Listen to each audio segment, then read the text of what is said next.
नमस्कार भक्तांनो, जरा डोळे मिटा आणि कल्पनेने 125 वर्ष मागे जा. गोंदवल्याच्या त्या पवित्र आश्रमात दुपारच्या महाप्रसादाची भव्य पंगत बसली आहे.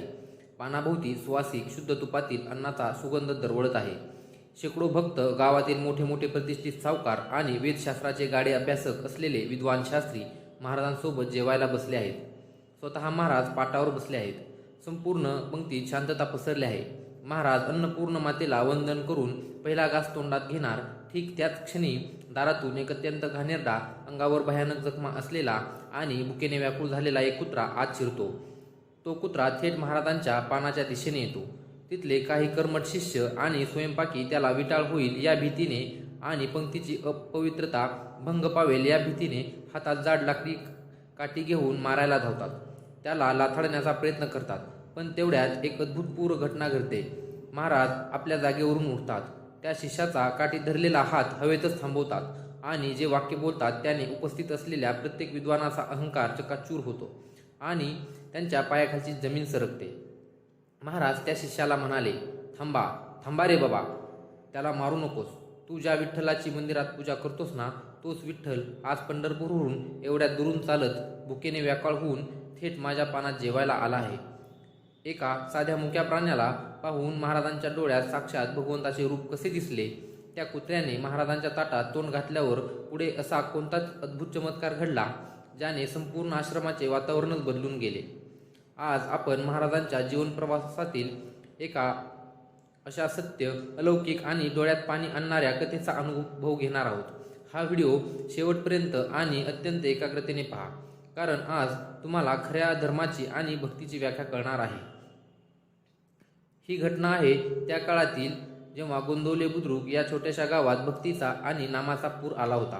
ब्रह्मचैतन्य महाराज यांच्या दर्शनासाठी आणि त्यांच्या मुखातून निघणारे 2 शब्द ऐकण्यासाठी देशभरातून श्रीमंतांपासून गरिबांपर्यंत सर्व लोक पायी चालत यायचे. आश्रमात रोज हजारो लोकांचे अन्नछत्र चालायचे. स्वयंपाकघरात अहोरात्र मोठ्या चुली पेटलेल्या असायच्या. महाराज नेहमी आपल्या शिष्यांना एक गोष्ट आवर्जून सांगायचे, हा प्रपंच आणि हा आश्रम माझा नाही, हा त्या श्रीरामाचा आहे. त्यामुळे माझ्या दारातून कोणताही जीव उपाशी जाता कामा नये. प्रपंचात राहून परमार्थ करायचा असेल तर आधी स्वतःच्या मनातील मीपणाचा, जातीभेदाचा आणि श्रेष्ठत्वाचा अहंकार विरघळवून टाकावा लागतो.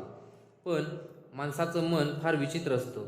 तो हजारो पानाचे ग्रंथ वाचतो, मोठमोठ्या पोथ्या तोंडपाठ करतो, मंदिरातील पाषाणाच्या मूर्तीसमोर तासनतास डोके टेकवतो.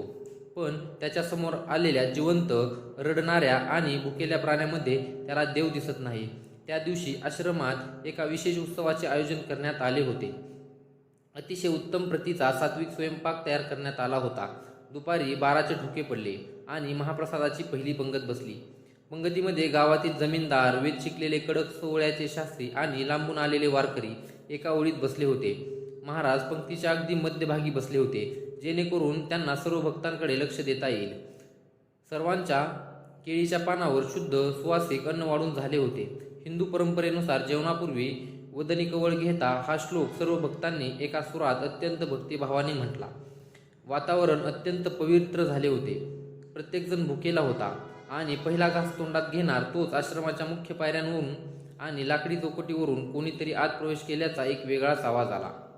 तो एक कुत्रा होता, पण त्याची अवस्था निसर्गाची क्रूरता दाखवणारी होती. त्याचे शरीर केवळ हाडांचा सांगाडा बनले होते. त्याच्या बरगड्या लांबूनही मोजता येत होत्या. कित्येक आठवड्यांपासून त्याला अन्नाचा एक कणही मिळाला नव्हता. हे त्याचे थरथरणारे पाय ओरडून सांगत होते. सर्वात भयानक गोष्ट म्हणजे त्याच्या अंगावर मोठ्या जखमा झाल्या होत्या, ज्यातून रक्त आणि पू वाहत होता. त्यावर माशा घोंगावत होत्या. तो भुकेले आणि वेदनेने इतका व्याकुळ झाला होता की त्याच्या मुखातून एक केविलवाना बारीक आवाज येत होता. अन्नाचा सुवास घेत तो प्राणी थेट त्या पवित्र सोवळ्यावळ्याच्या पंक्तीमध्ये शिरला. त्याला पाहताच पंक्तीत बसलेले काही कर्मठ शास्त्री आणि लोक संतापले. ते ओरडले, अरे हा काय अनर्थ, हा विठाळ झाला. या घाणेरड्या कुत्र्याला आधी बाहेर काढा. संपूर्ण पंगत विटाळली. आमचं सोहळं मोडीत निघालं. तिथल्या एका शिष्याने हा गोंधळ पाहिला. त्याला वाटले की महाराजांच्या दरबारात असा विटाळ चालणार नाही. त्याने लगेच कोपऱ्यात ठेवलेली एक जड लाकडी काठी उचलली आणि तो त्या कुत्र्याला मारण्यासाठी वेगाने पुढे धावला. मुक्या प्राण्याने जेव्हा ती काठी आणि माणसाचा तो क्रूर चेहरा पाहिला तेव्हा तो भीतीने अधिकच लहान झाला. त्याच्या डोळ्यातून अश्रू वाहत होते. तो पळून जाण्याऐवजी ती थेट जिथे ब्रह्मचैतन्य महाराज बसले होते त्यांच्या दिशेने धावला. जणू काही त्याला ठाऊक होते की हे जग जरी क्रूर असले तरी या जगात एकच अशी माऊली आहे जी त्याला मारणार नाही. तो थेट महाराजांच्या पाठापाशी गेला आणि स्वतःचे तोंड लहान करून अंग चोरून महाराजांच्या पायावर डोके टेकून बसला. शिष्य त्या कुत्र्याच्या पाठीवर काठीचा जोरात प्रहार करणार तेवढ्यात महाराजांनी आपला डावा हात पुढे केला. त्यांनी त्या शिष्याचा हात मनगटात इतका घट्ट पकडला की शिष्याला हालचालही करता येईना. महाराजांच्या चेहऱ्यावरचे ते चिरंतन स्मित हास्य आता नव्हते. त्यांच्या डोळ्यात एक अलौकिक जरब, संताप आणि त्याचवेळी अथांग करुणा दाटून आली होती. महाराज त्या शिष्याकडे आणि पंक्तीतील लोकांकडे पाहत अत्यंत जड खंबीर आवाजात म्हणाले, बाळांनो, ही काठी तुम्ही साक्षात पंढरीच्या विठ्ठलावर उचलत आहात. तुम्हाला शास्त्र कळले पण धर्म कळलाच नाही. तुम्हाला याच्यामध्ये फक्त एक मळलेला जखमा असलेला कुत्रा दिसतोय, पण तुमचे डोळे उघडा आणि अंतर्मनाने बघा. पंढरपूरचा तो पांडुरंग ज्याच्या दर्शनासाठी तुम्ही उपवास करता, तो आज पहाटे निघून उन्हातून चिखलातून चालत आला आहे. त्याचे पाय थकले, तो भुकेने व्याकुळ झालाय. त्याला माहीत होतं की त्याचा ज्ञानोबा गोंदवल्यात जेवायला बसला आहे, म्हणून तो हक्काने माझ्या पानात आलाय आणि तुम्ही देवावर काठी उगारता. महाराजांचे हे शब्द जणू काही आकाशातून पडलेल्या विजेसारखे तिथे बसलेल्या लोकांच्या मनावर आदळले. संपूर्ण पंक्तीत इतकी शांतता पसरली की लोकांना श्वास घ्यायलाही घाबरत होते. महाराज हळूच खाली वाकले. त्यांनी त्या भीतीने कापत असलेल्या मुक्या प्राण्याच्या पाठीवर अत्यंत प्रेमाने आपला वरद हस्त फिरवला. महाराजांचा तो दैवी स्पर्श होताच त्या कुत्र्याचे थरथरणे थांबले. त्याच्या डोळ्यातून वाहणारे पाणी थांबले. महाराजांनी स्वतःचे अन्न वाढलेले केळीचे ताट त्या कुत्र्यासमोर सरकवले आणि म्हणाले, खा देवा, पोटभर खा. तुझा हा ज्ञानोबा अजून भुकेला नाही.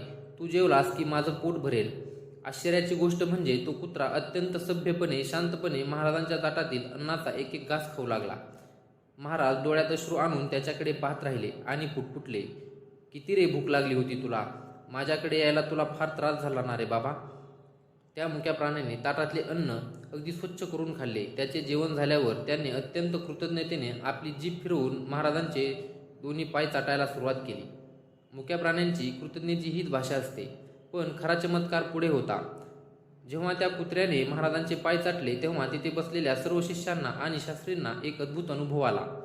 ज्या कुत्र्याच्या शरीरातून काही वेळापूर्वी पूर आणि रक्ताची दुर्गंधी येत होती, तिथून आता अचानक गाभारातल्या तुळशीच्या माळेसारखा, चंदनासारखा एक अत्यंत पवित्र आणि अलौकिक सुवास संपूर्ण आश्रमात दरवळू लागला. तो कुत्रा तिथे काही वेळ शांत बसला, जणू त्याला जगातील सर्वात मोठे सुख मिळाले होते. त्यानंतर तो उठला. त्याने महाराजांच्या डोळ्यात डोळे घालून पाहिले. जणू काही दोघांमध्ये एक मूक संवाद झाला आणि तो शांतपणे पायऱ्या उतरून आश्रमाबाहेर निघून गेला. तो गेल्यावर महाराजांनी तिथल्या शास्त्रींना आणि शिष्यांना सांगितले, लक्षात ठेवा, परमेश्वर केवळ दगडाच्या मूर्तीत किंवा मंदिराच्या गाभाऱ्यात कैद नाही. जगातल्या प्रत्येक सजीव प्राण्यामध्ये, झाडापानात, पशुपक्ष्यांमध्ये तोच एक आत्मा, तोच भगवंत वास करतो आहे. जर तुम्ही तुमच्या दारात आलेल्या भुक्याल्या प्राण्याला, एका मुक्या जीवाला अन्न देऊ शकत नाही, त्याच्या वेदना समजू शकत नाही, तर तुम्ही कितीही जप केला, कितीही तीर्थयात्रा केल्या तरी त्या देवाला पावत नाहीत. खरी भक्ती ही कर्मकांडात नाही तर बुद्धमध्ये आणि प्राणीमात्रांमध्ये माया करण्यात आहे. भक्तांनो, 125 वर्षापूर्वी गोंदवल्यात पावनभूमीत घडलेली ही सत्य घटना आज आपल्या प्रत्येकासाठी डोळे उघडणारे आहे.